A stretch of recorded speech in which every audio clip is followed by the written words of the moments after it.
साथियों, बहुत बहुत नमस्कार। आप सभी का स्वागत करते हैं आज प्रायोजित प्रोग्राम प्रतिभावान दिव्यांग एक कहानी। दोस्तों, आज के इस प्रोग्राम में हमारे साथ हैं सुरेश कुमार मीणा जी। तो सर, आपका बहुत बहुत स्वागत है यहाँ पर इस प्रोग्राम में। बहुत बहुत स्वागत है सर। आप सभी को जय श्री कृष्णा, जय श्री राम। जी, तो सुरेश कुमार जी, जैसा कि आप हमारे साथ इस प्रोग्राम में उपस्थित हुए हैं, तो यहाँ पर सबसे बड़ी हम लोग जो बात करते हैं, जो बातें यहाँ पर होती हैं, तो उसका मेन मुद्दा ये होता है कि हमारे दृष्टिबाधित समाज में जो भी सूचना है, जो भी इंफॉर्मेशन है, जो भी जानकारी है, उसको प्रचारित और प्रसारित करना। तो सर हमारे साथ उपस्थित हुए हैं एक महाविद्यालय की पूरी जानकारी के लिए। तो सर, शुरुआत करें, अपना एक परिचय दें हमारे श्रोताओं को। मेरा नाम सुरेश कुमार मीणा है। जी जी और मैं जयपुर राजस्थान से हूँ। जी जी जी और वर्तमान में मैं श्री पारसमल बोहरा नेत्रहीन महाविद्यालय का छात्र हूँ। जी जी और मैंने अभी स्नातक प्रथमा की परीक्षा दे करके जी जी अभी घर पर आया हूँ। जी जी जी तो सर, इस महाविद्यालय के बारे में हम लोग जानकारी चाहते हैं। हमारे जो श्रोता जुड़े हैं उनको इस महाविद्यालय के बारे में जानकारी चाहिए। तो सर, कब इसकी स्थापना हुई, कब इसकी नींव पड़ी इस महाविद्यालय की? देखिए, जी जो आप लोगों ने नेत्रहीन विकास संस्थान जोधपुर का नाम सुना होगा, जी जी जी जिसकी समाज सेविका सुशीला बोहरा आपने नाम सुना होगा। जी जी जी और हाल ही में सुशीला बोहरा जी को हमारे जो माननीय मुख्यमंत्री श्री अशोक गहलोत जी के द्वारा हाँ हाँ हाँ, दिव्यांग विश्वविद्यालय का कुलपति भी नियुक्त किया गया है। क्या बात है, बहुत बढ़िया। तो ये उन्हीं के अधीन प्रयासों से ये महाविद्यालय स्थापित किया गया है। जी जी जी और 2022-23 के बजट में जी जी मुख्यमंत्री जी के बजट में इस महाविद्यालय को बनाने की स्वीकृति प्रदान की गई थी। अच्छा अच्छा, और ये 1 अगस्त 2022 से अपनी सेवाएं निरंतर दे रहा है। क्या बात है, क्या बात है। तो यानी राजस्थान के मुख्यमंत्री जी के कर कमलों द्वारा इसका बजट लाया गया। उस बजट में इसका प्रावधान रहा। और इस कॉलेज की पूरी स्थापना कब से शुरू हुई ये भी आपने बता दिया, और कब से ये अपनी सेवाएं देने लगा ये भी आपने बताया।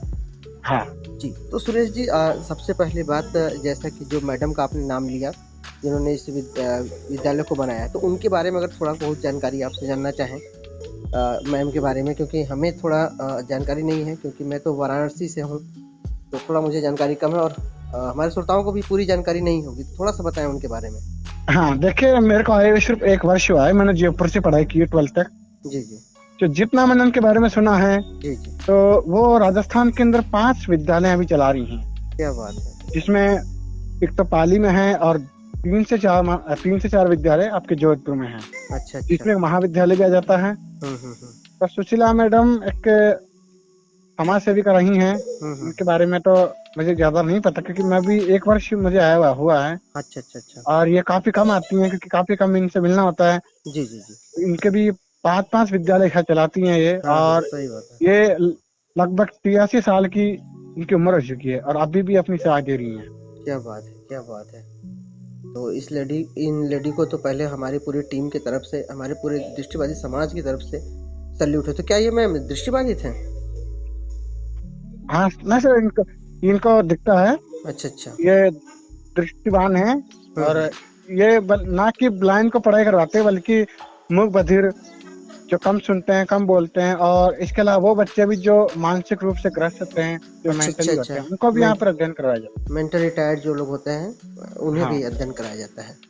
हाँ अच्छा अच्छा, क्या बात है, बहुत अच्छा अचीवमेंट है इनका। और हमारे समाज के लिए इतना अच्छा प्रयास इनके द्वारा किया गया है, और उसके ऊपर हमारे मुख्यमंत्री साहब जी का जो मतलब कृपा रहा दूसरे दौर में, क्योंकि हर राज्य के मुख्यमंत्री ऐसे नहीं होते हैं जो इतनी बड़ी कार्यों को संचालित करते हैं, इतनी बड़ी योजनाओं को लेकर आते हैं। हाँ। तो सुरेश जी, इस विद्यालय में जैसे कि आपने बताया कि इस विद्यालय का कार्य अगस्त 2022 से प्रारंभ हुआ, तो इस विद्यालय के बारे में और कुछ बताएं कि मतलब इसमें स्टूडेंट को जाने पर कैसे एडमिशन है, क्या प्रक्रिया है एडमिशन की? हाँ, तो देखिए सर, महाविद्यालय में रहना, खाना, जी सोना, रहना सब कुछ निःशुल्क है। और यहाँ तक कि कॉलेज की एडमिशन प्रक्रिया भी निःशुल्क है। जी जी जी तो हमारे यहाँ जो भी काम होते हैं, जो भी मतलब जो छात्रवृत्ति से लेकर के जितने भी काम होते हैं, वो यहाँ पर करवाए जाते हैं। अच्छा, छात्रवृत्ति भी आपको मिलेगा, हाँ, रहना खाना फ्री है? जी। नेशनल स्कॉलरशिप यहाँ पे दिलवाई जाती है। अच्छा, नेशनल स्कॉलरशिप भी आपको मिलेगी। अच्छा, ये हाँ, स्कूल छात्र और छात्राओं दोनों के लिए है या केवल छात्राओं के लिए है? ये छात्र छात्राओं दोनों के लिए अच्छा अच्छा। अवेलेबल है। अच्छा, छात्र छात्राओं दोनों के लिए है। हाँ, तो यहाँ पर बीए का कौन कौन सा कोर्स चल रहा है? बीए में फिलहाल तो अभी जो ओपन हुआ है जब से, तो इसमें अभी तक 4 सब्जेक्ट जो थे, हाँ हाँ। जिसमें आपका हिंदी साहित्य, जी जी। राजनीति विज्ञान, जी इतिहास जी। और संस्कृत।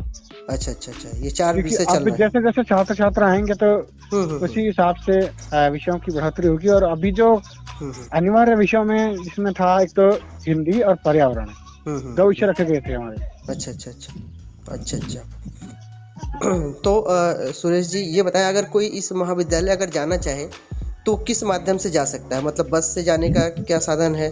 जैसे कोई राजस्थान के दूसरे जिलों से, जैसे मान लीजिए ये तो जैसलमेर में है ना? हाँ, तो देखिए, बात करूं आपकी, तो आपने कहा हम वाराणसी से हूँ। हम्म।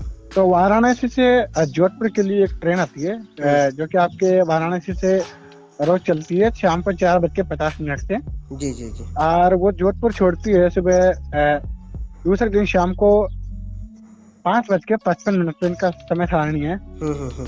तो ये मरुधर एक्सप्रेस ट्रेन है, आप इसके जरिए आ सकते हैं। और बाकी जो राजस्थान के विभिन्न इलाकों से लोग हैं, हम्म। बात करूं जयपुर की, तो जयपुर की तो काफी ट्रेन हैं, जैसे कि रानीखेत है, कौरदीप है, जी जी जी। मरुधर एक्सप्रेस है, जी जी जी। और रानीखेत है, और जोधपुर जोधपुर भोपाल एक्सप्रेस है। काफी ऐसी ट्रेन हैं जिनके माध्यम से आ सकते हैं, और अलग अलग इलाकों से ट्रेन के माध्यम से या बस के माध्यम से आ सकते हैं। कोई अच्छा अच्छा।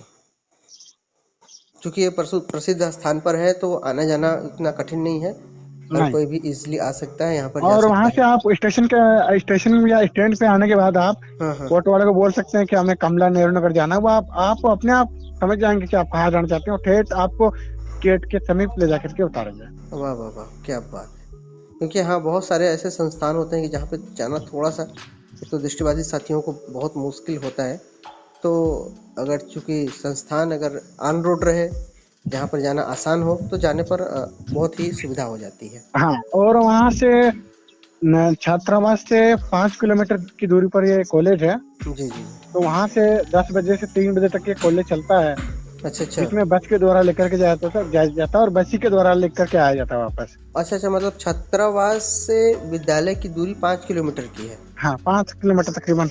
ओहो, मतलब और उसी कैंपस में नहीं छात्रावास है?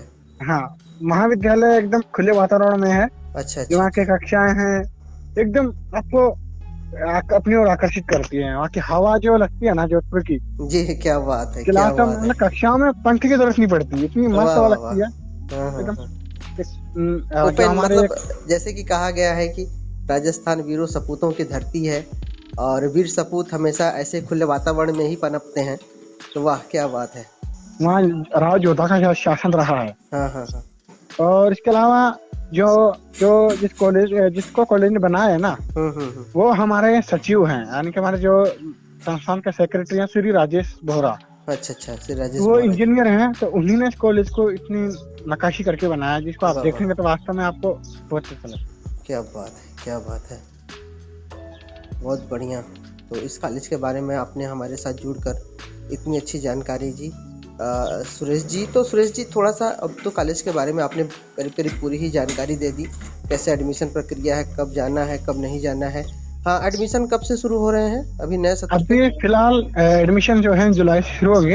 अच्छा अच्छा। और अंतिम तिथि तो देखिए, अंतिम तिथि तो अभी, क्योंकि एक ही रखते हैं ना, क्योंकि फिर ऐसे तो एडमिशन करवाते नहीं है लोग, तो उनको आकर्षित करने के लिए 30 जुलाई लास्ट डेट है। अच्छा अच्छा अच्छा। बाकी वो तो फिर आगे आगे पीछे हो जाती है डेट। हाँ हाँ हाँ, ऐसे वो तो तो। सितंबर तक चलती है, लेकिन ताकि छात्र छात्रा जल्दी आकर्षित हो सकें, तो इसी को ध्यान में रखते हुए 30 जुलाई लास्ट इसकी तारीख है। अच्छा अच्छा अच्छा अच्छा, तो बहुत निवेदन बढ़िया। करूंगा कि जितना भी मुझे देख रहे हैं, जी जी जी। आपके भी यहाँ पे कोई नेत्रहीन लोग हैं, तो उन तक ये वीडियो जरूर शेयर करें। जी जी जी। और जो भी छात्र छात्रा हैं, 12वीं कक्षा पूर्ण कर चुके हैं और स्नातक करना चाहते हैं, तो वो यहाँ पर आ सकते हैं। जी जी जी, जो भी छात्र साथी और यहाँ पर इस मैसेज को सुन रहे हैं, हिंदुस्तान के किसी भी कोने से, हम उनसे यही रिक्वेस्ट करना चाहेंगे कि इतनी अच्छी फैसिलिटी, इतनी अच्छी सुविधा, इतनी अच्छा खुला वातावरण में आपका एजुकेशन आगे बढ़ेगा और रहने खाने की सारी सुविधा है, आपको सब कुछ निःशुल्क है और प्लस आपको नेशनल स्कॉलरशिप भी वहाँ पर मिलेगा। तो ये पूरी जानकारी यहाँ पर हमें प्राप्त हुई है और हमारे द्वारा आप सभी को प्राप्त हुई है। तो आप लोग इस वीडियो को शेयर करिएगा अपने दोस्तों तक, जो भी एडमिशन करना चाहे महाविद्यालय में वो लोग जा सकते हैं। सुरेश जी, तो चलते चलते हमारे उन साथियों को जो आपसे संपर्क करना चाहे तो वो कैसे संपर्क करें, तो आप अपना मोबाइल नंबर भी यहाँ पर शेयर कर दीजिए ताकि देखिए, जी। सबसे पहले मैं बता दूं कि कई बार जब मेरे पास फोन आते हैं तो सबसे पहले खर्चे की बात करते हैं। हाँ हाँ हाँ तो उनको मैं खर्चे के बारे में जानकारी दे देता हूँ। जी। तकरीबन यहाँ 700 बच्चे हैं। हाँ हाँ 700। हाँ, अरे यहाँ वाह। अलग अलग महाविद्यालयों से हैं, लेकिन वो एक साथ रहते हैं। बड़ा परिवार है ये। अच्छा अच्छा। तो इसमें अंदाजा लगाया जाता है कि कुल 1500 लोगों का पूरा परिवार है। अरे बाप रे। तो इसमें देखिए, बात खर्चे की आती है तो देखो, खाना तो आपको पता है मशीन का मिलता है, हाँ। सब्जी रोटी रोटी मशीन की होती है। तो आप चाहें तो आप अपने स्तर पर खर्चा कर सकते हैं, बाकी महाविद्यालय और इस संस्थान की तरफ से कोई खर्चा नहीं। अच्छा अच्छा अच्छा अच्छा। और आपने एक मिनट में आपको रोकूंगा थोड़ा सा। आपने बताया कि यहाँ पर 700 बच्चे हैं, तो ये मतलब दूसरे महाविद्यालय के भी बच्चे एक साथ उसी कैंपस में रहते हैं, छात्रावास में? देखिए यहाँ पर स्कूल के भी बच्चे हैं। पहली से 12वीं तक कक्षाएं चलती हैं। अच्छा अच्छा। और कुछ जो नौकरियों की तैयारी कर रहे हैं, जो कुछ जा चुके हैं और अच्छा कुछ अच्छा अच्छा, यानी कुल नौकरियां मिला के ये समावेशी शिक्षा को आगे लेके जा रहा है। हाँ, ये ओहो, समावेशी शिक्षा है, क्या राजस्थान का बात है, बहुत अच्छी पहला बात है ये तो। संस्थान है। ओहो हो, बहुत अच्छी बात है। तो समावेशी शिक्षा में तो बहुत कुछ सीखने को मिलता है बच्चों को। हाँ, इसमें नेत्रहीन नहीं बल्कि हाँ हाँ हाँ जितने भी और भी विकलांगता है वो भी आ सकते हैं। जैसे कि आपको मैंने बताया कि हाँ जैसे हाँ हाँ। श्रवण बच्चे, मूक जी बधिर बच्चे और जी जो जी मानसिक रूप से ग्रसित हैं, जी जी जी वो भी आप मेरे से संपर्क कर सकते हैं। जी जी जी जी। तो मेरा मोबाइल नंबर है जी 7727976191। जी। रिपीट कर देता हूँ, जी जी 77 27 97 61 91। जी जी ये मेरे कॉन्टेक्ट नंबर है। आप कभी भी या तो व्हाट्सएप मैसेज करें या फिर कॉल कर सकते हैं। जी जी। तो सुरेश जी, आप हमारे साथ जुड़े, इतने महत्वपूर्ण मुद्दे पर इतनी अनमोल बातें हमसे की हमारे इस चैनल के माध्यम से, और हमारे दृष्टिबाधित समाज के लिए एक मैसेज आपने दिया कि उस महाविद्यालय में आएँ और एडमिशन कराएं और निःशुल्क सेवाएं हैं यहाँ पर। तो आप हमारे साथ जुड़े, आपका बहुत बहुत शुक्रिया। और हमारे जो एक बार प्रिंसिपल का परिचय दे दूं। जी जी हमारे जो प्रधानाचार्य हैं डॉक्टर मीता मुल्तानी, जी जी उनका भी बच्चों को प्रेरित करने में काफी महत्वपूर्ण योगदान रहा है। जी जी और हमारे अभी फिलहाल तो पांच छह अध्यापक हैं जी जी और ब्रेल सिखाई जाती है। जी जी और जैसा कि बात करो कंप्यूटर की, तो कंप्यूटर फिलहाल तो क्या है कि हफ्ते में एक बार सिखाया जाता था, क्योंकि अभी कंप्यूटर अनिवार्य विषय बनाया नहीं था। और इसके अलावा यहाँ पे खेल की भी सुविधा होती है, खेल भी खिलवाए जाते हैं, जैसे कि सांप सीढ़ी हुई, शतरंज का खेल हुआ। अच्छा अच्छा। और जैसा कि अंतिम दिन होता है हमारा सप्ताह का शनिवार, तो शनिवार के दिन जो है लंच के बाद 2 घंटा यहाँ पे क्रिकेट को भी बढ़ावा देने के लिए क्रिकेट खिलाते हैं। तो ब्लाइंड क्रिकेट भी होता है? हाँ, एक क्रिकेट का भी यहाँ पे आयोजन किया जाता है। जी जी, क्या बात है, क्या बात है, बहुत बढ़िया। और डॉक्टर मीता मुल्तानी हमारे जो प्रिंसिपल हैं, वो हमेशा मतलब बच्चों के प्रति सजग रहती हैं। जो भी आपको बता दूं, हमारे जो एग्जाम्स हुए तो उसमें सेंटर्स के, आपको हम जानते हैं कि ब्लाइंड पीपल को सेंटर्स की कितनी प्रॉब्लम आती है। जी जी बिल्कुल। तो उन्होंने जनवरी फरवरी के महीने में ही एक फाइल लगा दी थी जय नारायण व्यास विश्वविद्यालय के समक्ष कि सभी नेत्रिनों का, जो कि हमारे महाविद्यालय से पढ़ाई कर रहे हैं, इन सभी का परीक्षा केंद्र एक ही जगह आना चाहिए। तो इस पर जय नारायण व्यास विश्वविद्यालय ने स्वीकृति नहीं दी, लेकिन फिर भी अपनी पूरी कोशिश करके उन्होंने इतनी मूलभूत सुविधाएं प्रदान करवाई कि सारी परीक्षाएं श्री पारसमल बोरा नेत्रीन महाविद्यालय के परीक्षा केंद्र को ही संचालित हुई हैं। और अभी भी एक परीक्षा बची हुई है जो 12 और 14 जून को होगी, संस्कृत की। हमारे इसमें 5 साथी हैं, वो परीक्षा के लिए रुके हुए हैं। और अभी हमारे जो परीक्षा के समय, हम जानते हैं कि कॉलेज में तो इतना ध्यान दिया जाता नहीं है, लेकिन हमारे यहाँ जैसे परीक्षाएं चल रही थी तो उस समय भी जो परीक्षा के बीच में अंतराल था, उसमें भी हमको अध्यापक हमारे छात्रावास में पढ़ाने के लिए आते थे। और अभी भी हमारे संस्कृत के जो अध्यापक हैं श्री दिलीप जी सर, वो भी अब पढ़ाने के लिए आ रहे हैं 5 साथियों के लिए। जी जी, क्या अपनी बात है। गर्मियों की छुट्टियां भी टाल करके और आ रहे हैं वाह हमारे वाह लिए। वाह, क्या बात है। यानी जैसे हमारे बच्चे वहाँ पर कर्तव्यनिष्ठ होकर पढ़ाई कर रहे हैं, उसी तरह हमारे जो शिक्षक हैं वो भी उनका सहयोग दे रहे हैं और अपनी छुट्टियाँ छोड़कर दृष्टिबाधित साथियों को पढ़ाने के लिए आ रहे हैं। क्या बात है, बहुत बढ़िया। जी, तो सुरेश जी आप हमारे साथ जुड़े और इतनी अच्छी जानकारी दी इस पूरे मुद्दे पर, इस पूरे मसले पर, और पूरा इस विद्यालय के महाविद्यालय के बारे में जानकारी दी, तो इसके लिए आपका बहुत बहुत शुक्रिया। बहुत बहुत धन्यवाद सर।